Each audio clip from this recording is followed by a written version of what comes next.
Hello Pisces, Sun, Moon, Rising, and Venus signs. Kamusta kayo? Sana po ay nasa mabuti kayong kalagayan. Welcome back po sa Star Tarot. At kung bago kayo dito, welcome din po kayo. Please subscribe, like, share my videos, and leave me a comment kung nakaresonate kayo.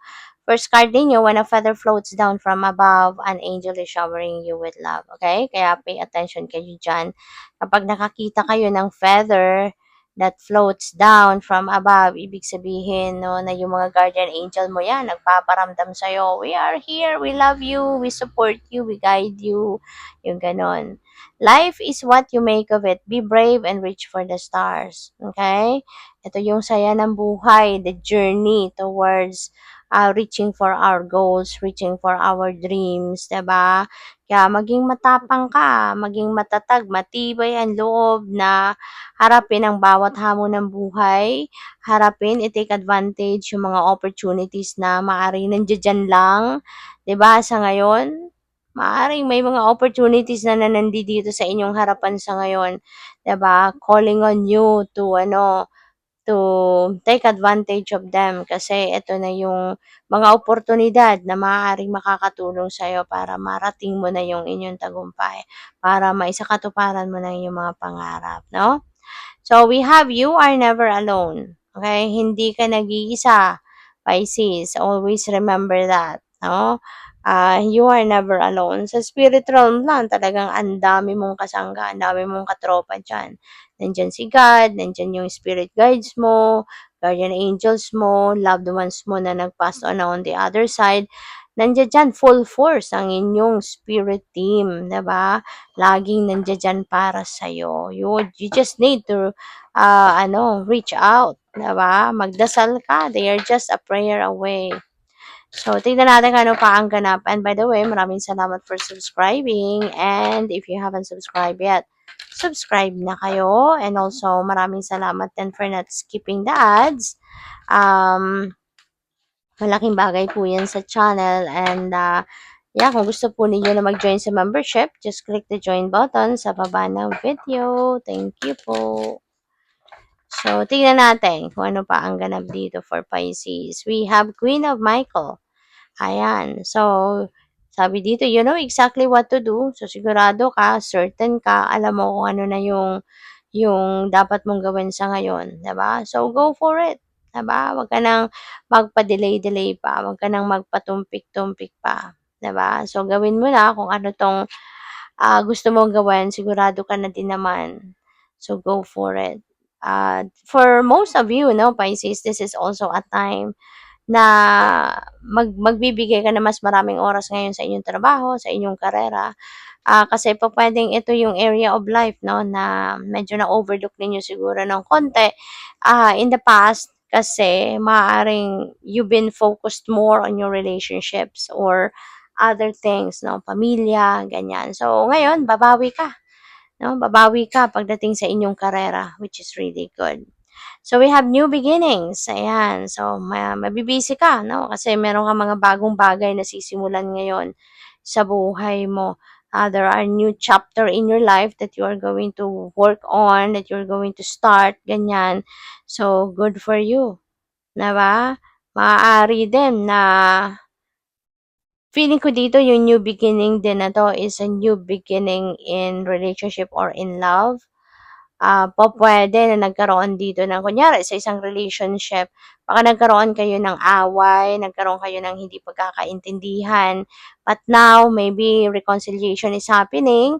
You will be able now to patch up kung ano man ang hindi ninyo napagkasunduan, napagkaintindihan. So ngayon, magkakaayos na kayo and you are going to start a new beginning in your relationship, 'di ba? Na mas harmonious na, mas loving na kayo sa bawat isa, mas bukas na yung communication lines ninyo, yung mga ganun ba, no? So, good luck. We have 10 of Raphael. Wow, happy family. Talagang magsisimula kayo na mas maganda, no? Ang inyong relasyon. Mas magiging masaya na, mas magiging closer na kayo, mas magiging harmonious ang inyong relationship, mas magpapakita na kayo ngayon ng inyong pag-ibig, pagmamahal sa inyong person, 'di ba? Kaya ramdam din 'yan 'no, ng iba ninyong mga kapamilya. Ramdam 'yan ng mga anak ninyo, kung kayo talaga ay nasa isang, ano, pamilya na yung gano'n, they can feel it 'no, the love between the two of you. Your children will feel it at, magiging masaya sila, na makita kayong nagmamahalan, nakikita kayong maganda ang relationship, maganda ang samahan, yung gano'n 'no.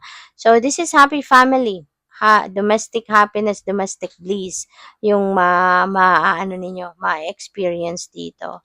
So we have Queen of Ariel. Wow. So while you are also taking care of your loved ones, taking care of your person, of your children, 'di ba? Or ibang tao kasi baka ang trabaho din ninyo, baka nasa caregiving industry din kayo, baka kayo ay isang nurse din, or someone who takes care of other people.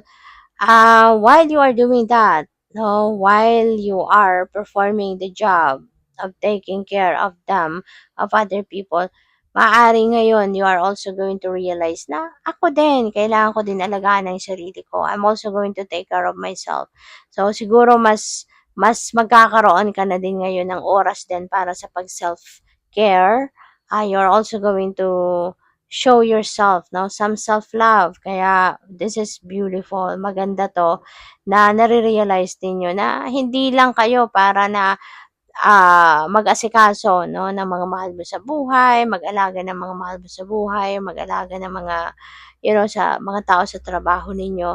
But, magandang nare-realize ninyo na it's about time also for you to take care of yourself as well. So, this is really, really beautiful. So, what else? We have 4 of Raphael.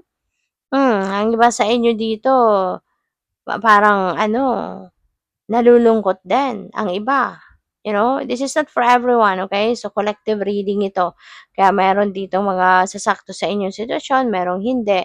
So, but for some of you, meron nararamdaman parang dissatisfaction in life. Merong nararamdaman na parang inagawan kayo. Alam mo yung batang inagawan ng candy, yung ganong pakiramdam, maaring may mga ganong sitwasyon ang iba sa inyo sa ngayon. Kaya maybe you are disappointed, you are frustrated, ganyan. Pero alam mo, isa lang ibig sabihin yan. Kaya hindi yan nangyari sa'yo, hindi yan dumating kasi sadyang hindi yan ang para sa'yo. 'Di ba?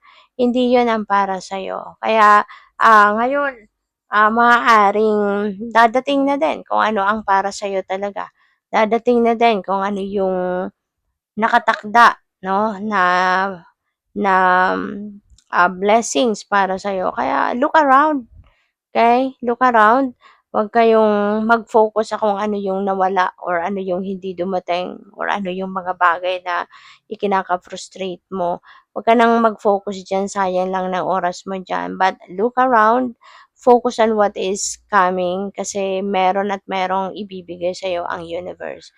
Meron kang ding fair share of the blessings, no, that the universe is giving out sa mga tao. Kaya focus ka doon sa kung ano ang dadating kasi for sure, the universe is going to send you what is meant for you. Okay? Good luck sa'yo. Thank you for watching. Love and light. Namaste.